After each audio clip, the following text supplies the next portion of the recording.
Hello, hello, chères femmes émotionnelles et gourmandes. Coralie Thomas, je suis diététicienne nutritionniste, mais surtout joueuse alimentaire et j'accompagne les femmes émotionnelles et gourmandes, comme je viens de dire, à retrouver une relation zen avec les aliments, le tout, sans privation ni frustration. Reste avec moi si tu te dis « je mange sainement ». Mais je craque quand même, je culpabilise quand même, je me sens quand même mal avec mon alimentation, mes émotions et aussi mon corps. Alors, il y a quand même des petits changements. Donc, je suis en live avec vous depuis quand même un certain nombre d'années, tous les lundis à 12h30 sur cette page. Et je faisais, comme je vous disais, un peu en fonction de mon inspiration. Là, c'est terminé, j'ai changé de tactique. Il y aura un thème par semaine et j'ai même préparé ce live. Oui, j'ai des petites feuilles. J'ai des petites feuilles parce que j'ai envie que ce soit un petit peu plus structuré. Donc pourquoi manger sain ne suffit pas et surtout quoi faire à la place, ça c'est le thème du live. La semaine, c'est un peu le même genre de truc. Le thème, ça va être je mange sain mais ça ne marche pas. Donc je vous ai dit aussi, vous mangez des fruits, vous mangez des légumes, mais il y a quand même frustration, découragement et craquage. Et vraiment, là, ici, c'est resté jusqu'au bout si vous faites attention à ce que vous mangez et que ça ne tient pas. Voilà, je vérifie toujours mes petites notes, mais on est pas mal du tout. Donc en fait, tu manges des légumes, tu fais attention, ça c'est une phrase qu'énormément de gens, des femmes surtout, il y a aussi des hommes évidemment, mais c'est surtout les femmes qui font appel à moi. Énormément de personnes disent, moi ça, je sais pas, je trouve pas ça super juste, donc je vous ouvre la conscience par rapport à ça. On dit souvent, je fais attention. Mais je fais attention à quoi? Alors vous dites, ben, à mon alimentation, à mon poids. Ok, mais est-ce que c'est gai de faire attention? Enfin, je trouve déjà que dans notre monde, on nous donne déjà assez de choses auxquelles on doit faire attention. Donc l'invitation ici, c'est oui, au départ, peut-être qu'il faut faire attention, qu'il faut vérifier certaines choses, mais le but, c'est de ne plus faire attention. C'est que ce soit normal pour vous de manger comme ça. Et c'est vraiment ça que je travaille avec mes patientes de cœur. Mais je réutilise votre terme, évidemment, pour communiquer avec vous. Donc, vous me le dites souvent, hein, je fais attention, mais il y a quand même des craquages. Hello pour ceux qui me rejoignent en live, n'hésitez pas à rester avec nous, on n'en a pas pour longtemps. Ça peut vous apporter des déclics, ça peut vous apporter de l'aide pour maintenir votre santé le plus longtemps possible, tout simplement. Celles qui regardent en replay, vous pouvez me laisser des petits cœurs, des petits j'aime, des petits commentaires. Là aussi, vous pouvez me dire que vous êtes là. Je me sens quand même moins seule et je trouve que pour l'instant, moi, c'est un peu l'absence de retour. Je trouve ça assez particulier. Je ne sais pas si vous avez ça de votre côté, dans votre vie ou dans votre entreprise, mais je trouve qu'il y a peu d'investissement, d'engagement pour l'instant et c'est un peu particulier comme période. Donc, n'hésitez pas à me laisser un message si vous avez ça aussi. Donc voilà, vous faites attention, mais il y a quand même des craquages, il y a quand même des problèmes de santé, il y a quand même des compulsions, il y a quand même des pulsions, il y a quand même des problèmes de poids, il y a quand même des problèmes au niveau de la prise de sang. Donc vous voyez, le fait de faire attention ne suffit pas. C'est ça vraiment le problème. Et alors, il y a beaucoup de patientes aussi qui me disent, j'ai l'impression, je fais attention à mon alimentation, mais je ne perds pas de poids. Et moi, je regarde au niveau de leur alimentation et il y a quand même pas mal de choses. Ça dépend des gens, mais il y a même parfois énormément de choses à modifier. Donc, il y a énormément de croyances aussi autour des aliments. Il y a des choses qui sont justes, il y a des choses qui ne sont pas justes. Et le but, de toute façon, ça va être de vous l'adapter, de vous l'approprier à vous, que ce soit juste pour vous. Et je me suis fait des petits nouveaux piercings, là, je suis toute contente, je trouve ça absolument magnifique. Bref, parce que je me vois. Donc voilà, il y a beaucoup de patients qui viennent en consultation qui me disent je fais attention à ce que je mange, mais non en fait, voilà. Donc c'est important de faire appel, je trouve, à un professionnel de la santé, une diététicienne nutritionniste, un médecin nutritionniste, une infirmière nutritionniste, comme vous voulez, mais une profession médicale ou paramédicale avec la formation en nutrition. Alors j'aime bien aussi raconter au début, quand on parle de ça, d'une patiente qui mangeait ses émotions. Et un jour, elle me dit, elle est toute contente, hey, hello Aline, contente que tu sois là. N'hésite pas à me faire des petits cœurs, des petits j'aime, des petits coucous. Je me sens seule, moi, pour l'instant, via les réseaux, comme je viens de dire. Donc, juste un petit cœur, il suffit d'appuyer. Ça fait plaisir, quoi. C'est tout. Faire un coucou, un petit message, ça ne va pas tuer quelqu'un.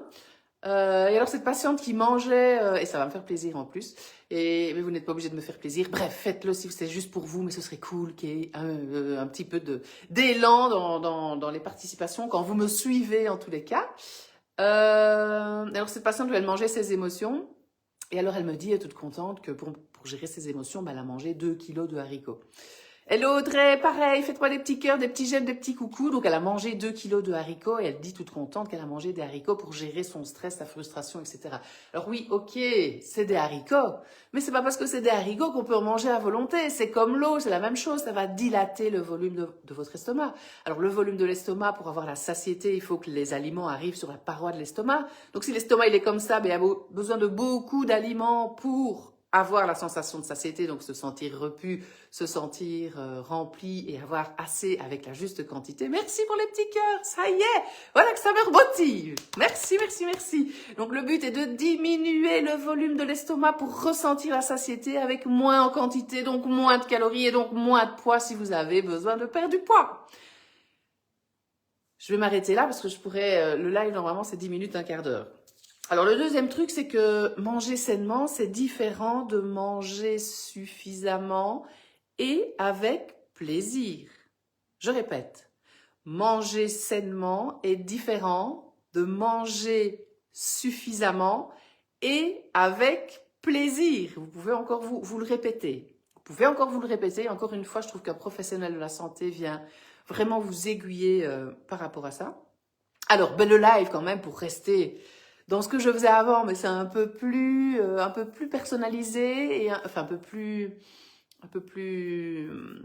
oh, vous avez compris. Bref, je reste quand même avec mon gros live de saison où je vais vous parler là maintenant des fruits et des légumes de saison, mais c'est pas pour ça que vous allez retrouver une relation zen avec les aliments. Il n'y a pas que ça, comme je viens de vous dire. Mais là, j'ai quand même envie de vous parler des légumes de saison, donc j'ai sorti mes petites bêtes colorées. Regardez-moi ça comme c'est magnifique.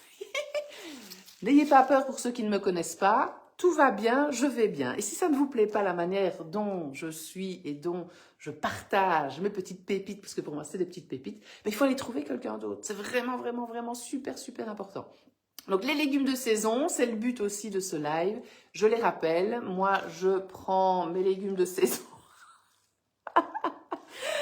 Chez Raphaël, c'est pas une Pâques, non, c'est la ferme Pâques, ici juste à côté. Je fais ma petite commande et je commande donc mes légumes qui sont juste à côté, où ils sont bio, ils sont locaux, ils sont de saison, d'office évidemment. Et vous avez ces magnifiques bêtes multicolores, vous pouvez tout manger. Et moi je fais une quiche avec ça. Alors évidemment que je vais vous parler de mes livres de recettes. J'en ai écrit 2 et ça reprend énormément de recettes. Alors, ce qui est chouette dans ces livres, c'est que vous ne devez pas... Le légume n'est pas fixé dans la recette, en fait. Vous pouvez choisir le légume en fonction de la saison. Donc, si vous allez, par exemple, dans ce livre-là, que vous avez des bêtes, vous allez dans l'index, vous regardez bêtes, et ici, on a des bêtes à la page 63 dans le couscous. Donc ça, c'est une super recette avec des petites bêtes colorées ou pas, parce que vous pouvez faire cette recette-là aussi en hiver, mais avec des légumes d'hiver. Et moi, j'adore la quiche, en fait, avec ces petites bêtes. Moi, j'adore les mettre dans les quiches, en fait. Donc ça, je fais ma pâte à pain moi-même. Hein. Si vous l'achetez toute faite, vous prenez une pâte à pizza dans les grandes surfaces. Ce sera beaucoup moins gras que la pâte sablée, la pâte feuilletée, la pâte quoi? La pâte brisée. Donc voilà, vous faites votre appareil. On mélange des œufs, on mélange du lait, on assaisonne comme on veut et vous avez une petite quiche. Autre légume de saison pour l'instant, ben vous avez le céleri. Alors le céleri, moi c'est pas trop mon truc à la base. Sinon vous pouvez le mettre aussi dans les couscous évidemment, dans les soupes évidemment. Et moi vous avez ici, n'ayez pas peur, hein, ne fouillez pas ces machins-là ici. Je les ai depuis quelques mois. Ce n'est absolument pas obligatoire d'avoir un extracteur de jus. et c'est quoi ça? Un blender. C'est pas obligatoire. J'ai juste investi là-dedans parce que j'avais envie de tester. Et quand j'ai fait mon petit jus à l'extracteur de jus avec ça, eh ben, j'ai trouvé que c'était méga bon. Donc je trouve que ça apporte un petit peps au jus. C'est vraiment super intéressant. Qu'est-ce que j'ai trouvé encore dans mon panier? C'est des petits radis. Et ça, mon fils adore croquer ces petits radis. Alors là aussi, vous avez les fans de radis. Vous pouvez mettre dans le potage, que vous pouvez aussi rajouter même dans une sauce avec des pâtes. Vous pouvez vraiment insérer généralement pas mal de feuilles de légumes dans vos recettes pour ne pas jeter. Donc ça, c'est vraiment ce qui vous permet de consommer tout le légume. Ça peut se croquer, ça peut se manger en collation. Là, il est à la garderie parce que c'est journée pédagogique. Bref, j'ai émincé finement les radis. J'ai mis ça avec des pâtes complètes, j'ai mis ça avec du thon, j'ai mis ça avec des œufs cuits durs. Et j'ai rajouté de la ciboulette, un peu de sel et un peu de mayo. Donc on a protéines, féculents, matière grasse et le légume. Donc ça, c'est intéressant aussi. Vous avez les chicons. Alors moi, je suis pas trop chicon. Je sais pas vous, mais moi, le chicon, c'est beaucoup trop amer. J'ai du mal avec ce qui est amer. Mais par contre, mon compagnon adore. Donc lui, il les fait revenir tout simplement un peu dans un peu d'huile d'olive dans une casserole tout simplement. Moi, quand j'en mange, c'est en cru. Donc, vous émincez vraiment finement. Et là aussi, vous faites une petite sauce vinaigrette. Pourquoi pas rajouter un peu de curcuma, un peu de gingembre, un peu d'herbe aromatique. Ça me fait penser aux 30 végétaux par jour. Enfin, ça, c'est ce que je rajoute maintenant dans les consultations. C'est plein d'outils qui ont été créés par des diététiciennes pour des diététiciennes. Et donc, je suis en train de refaire des formations super intéressantes pour remettre à jour les connaissances. Et il y a des outils pratiques que je peux utiliser en consultation pour les patients. Donc ça, c'est vraiment top. Pourquoi est-ce que je pense à ça? Ah oui, les 30 végétaux, vous avez des petites fiches, vous devez cocher, vous devez avoir 30 végétaux différents sur la semaine. Alors, quand on parle de végétaux, on parle d'herbes, on parle d'épices, on parle de fruits, on parle de légumes et on parle de céréales complètes. Donc, ce n'est pas que les végétaux, c'est surtout les fibres en fait. Et ça, c'est vraiment pour voir, pour impacter votre microbiote, pour qu'il soit en bonne santé. Parce que pour moi, le microbiote, ce n'est pas le deuxième cerveau, mais c'est le premier. Et en fait, chaque végétaux, en fonction de sa composition, va aller nourrir une bactérie différente. Donc, si vous mangez tout le temps la même chose, ben, vous allez nourrir tout le temps les mêmes bactéries. Donc, c'est ça qui va faire que le microbiote, il va pas être en top santé. Voilà, je dévie encore un petit peu. Légumes de saison, les chicons, en cru, en cuit, il y en a qui font des potages aussi. Les champignons, ça c'est pas vraiment de saison, hein, c'est juste que c'est mignon les champignons et que moi je trouve que c'est super bon les champignons. Et on l'insère dans pas mal de sauces aussi pour les pâtes, on l'insère aussi dans des quiches, ça peut être très chouette. Ah mais je devais vous partager mon menu de la semaine. Vendredi, j'ai fait une recette food bag. Oh là là, je vais rester longtemps avec vous, je sais même pas depuis combien de temps j'ai démarré, non ça va, j'ai encore du temps. Food bag, là aussi, demandez-moi le code si vous avez envie. Enfin, moi, j'ai testé, j'ai adoré. Et donc, vendredi, j'ai fait ma dernière recette food bag.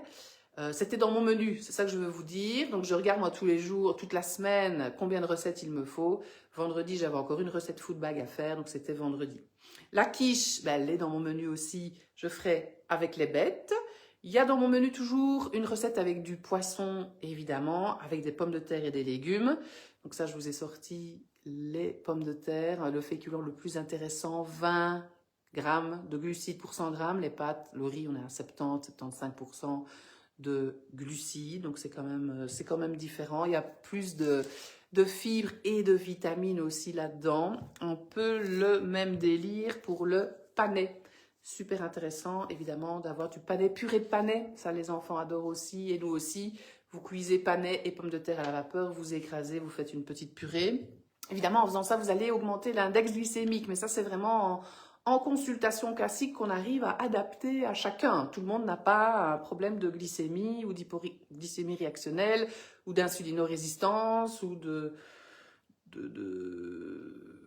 qu'est-ce qu'on a encore au niveau de la glycémie, de diabète, etc. Donc ça, c'est vraiment en consultation qu'on personnalise, évidemment. Mais plus vous allez cuire l'aliment, ça me fait penser à ça, la purée, ben plus vous allez augmenter l'index glycémique, il faut quand même le savoir. J'ai mis dans mon menu un plat du congèle, évidemment, pour le jour où j'aurais pas envie de cuisiner. Ben hop, je fais souvent une recette. Ah, hello Sophie, merci pour ta réaction. J'étais en train de dire aux gens qui avaient peu de réactions pour l'instant. Et donc, je trouvais ça dommage parce que voilà, un petit bonjour, ça coûte rien quand même. Bonjour, et moi, ça me fait plaisir, c'est cool, quoi, c'est beaucoup mieux. enfin, je sais pas, donner, recevoir, en fait. Et moi, c'est vrai que ça peut être fatigant, là, pour l'instant. C'est peut-être ça que je suis en train de vous faire passer comme message. De donner, donner, donner sans spécialement recevoir. Juste un petit coucou, quoi, un petit j'aime, une petite question, c'est quand même cool. Donc je fais toujours une recette x2 pour pouvoir congeler les jours où j'ai pas envie de cuisiner, ben, il y a ce qu'il faut dans le congèle. J'ai mis des pêches au thon, finalement j'ai laissé les pêches au jus au magasin, parce que c'était 8 euros. Enfin, oui, il y a quelque chose au niveau financier aussi pour l'instant, tout coûte quand même une petite fortune, là ça devient un peu... Bref, je les ai laissés, donc je ne sais pas ce que je vais faire avec mon thon, je vais faire autre chose avec les radis du coup. Voilà, ce sera la recette d'aujourd'hui parce qu'il en reste un petit peu, comme je vous ai dit, le pique-nique pour mon fils. Il y avait une autre recette d'un autre livre, c'était un légume au four avec des herbes, des épices, avec une sauce tomate aussi. On a mangé ça comme une lasagne, voilà, c'était une lasagne avec différents légumes et une sauce. Et puis il y a une recette aussi d'omelette avec une soupe et avec un féculent. Donc il y a souvent aussi dans le menu une recette super simple à faire, parce que c'est pas toujours évident de prendre le temps de. Donc voilà, qu'est-ce que je dois encore vous montrer? Bien évidemment que j'ai de l'ail, ça c'est vraiment de l'ail frais, mais vous pouvez avoir de l'ail séché si vous n'avez pas de l'ail frais. J'ai sorti mes carottes, on voit que ce sont des vraies carottes. Ouais, c'est comme ça les carottes quand elles sortent de terre. Super intéressant aussi en râpé, en potage, donc en cru, rien que croqué comme ça, ou aussi en légumes cuits. Ici, c'est de la roquette, super intéressant au niveau du petit piquant que ça apporte et au niveau du goût qui est assez sympa. Mais on ne mange pas de la roquette toute seule, généralement on mélange avec un autre légume et pourquoi pas avec de l'épinard. Donc celui-là aussi, il est intéressant en soupe, je trouve, en quiche, en hachis parmentier. Donc pour tout ce qui est idées recettes, vous fouillez sur la chaîne YouTube. Et vous allez vous offrir les livres de recettes si vous ne les avez pas encore. coralithomas.com, boutique en ligne. Vous avez les frais de port qui sont offerts si vous prenez les deux. Je pense que je pourrais aller plus loin au niveau des fruits et légumes de saison, mais tout est noté. De toute façon, dans les livres, ici, je vous ai sorti le citron. C'est pas spécialement de saison. De toute façon, ici, je suis en Belgique, donc toujours garder en fonction de la saison qui est autour de chez vous, bien sûr. Vous avez les oranges sanguines. Alors ça, c'est la ferme juste à côté où je vais chercher mes légumes, où il a un partenariat avec une firme en Sicile. Donc on a les légumes, les fruits, les agrumes qui viennent de Sicile. Les bananes, ben, vous savez bien non plus qu'elles ne sont pas de saison. Donc c'est en fonction de vos croyances aussi. Elles sont pas produites ici, mais elles sont de saison ailleurs. Ici, vous avez... ça, cette saison, mais elles ne sont pas super belles, je trouve. Je vais faire des smoothies avec ou une compote. Vous avez les poires. Vous avez des kiwis. Voilà, on est un peu en transition. On n'est pas encore dans la pleine saison printemps. Il paraît qu'il y a des productions en France de kiwis. Donc, tout ça, ça vous donne des idées pour manger sainement. Oui, mais comme on a dit, il n'y a pas que ça. C'est important aussi d'écouter son corps, de s'arrêter à la satiété, d'arriver à avoir énormément de plaisir en mangeant, peu importe l'aliment en fait. Donc c'est important d'avoir des recettes gourmandes. Et ce n'est pas, en fait, ah oui, j'aimais bien cette phrase que j'avais préparée, ce n'est pas ce que vous mangez qui bloque, c'est la manière dont vous mangez. Et là, j'aime beaucoup expliquer que moi, quand j'accompagne avec l'accompagnement, vous avez une plateforme en ligne et vous avez 6 mois de modules, on va dire. C'est l'apéro, l'entrée, le plat, le fromage, le dessert et le café. J'ai gardé une carte de restaurant pour le côté fun, le côté alimentaire. Et alors, dans l'apéro, on revoit vraiment le qu'est-ce que je mange. Donc, qu'est-ce que je mange, c'est qu'est-ce que je mange, c'est quoi. Et dans l'entrée, c'est les différentes fins. Et dans le plat, c'est comment je mange. Donc, les différentes fins, c'est pourquoi je mange plutôt. Le plat, c'est comment je mange. Donc, si vous savez, c'est ça la différence, comme je vous dis. Manger sainement, ok, c'est le qu'est-ce que je mange, mais comment je le mange, et peu importe que ce soit sain ou pas sain, parce qu'on est dans une société de surconsommation aussi ici, et les excès font partie de la vie, c'est vraiment important que je le rappelle, mais il y a aussi le comment manger. Donc voilà, si vous vous reconnaissez dans ce que je vous raconte, je vous propose de simplement écrire en commentaire sain, S-A-I-N, ou de tout de suite réserver votre appel découvert. Je vais remettre les liens juste en dessous. Si vous me trouvez, je suis un peu partout sur les réseaux, sur le site Coralie Thomas, vous avez tous les liens pour me rejoindre et je vous souhaite sur ce une excellente journée. À bientôt!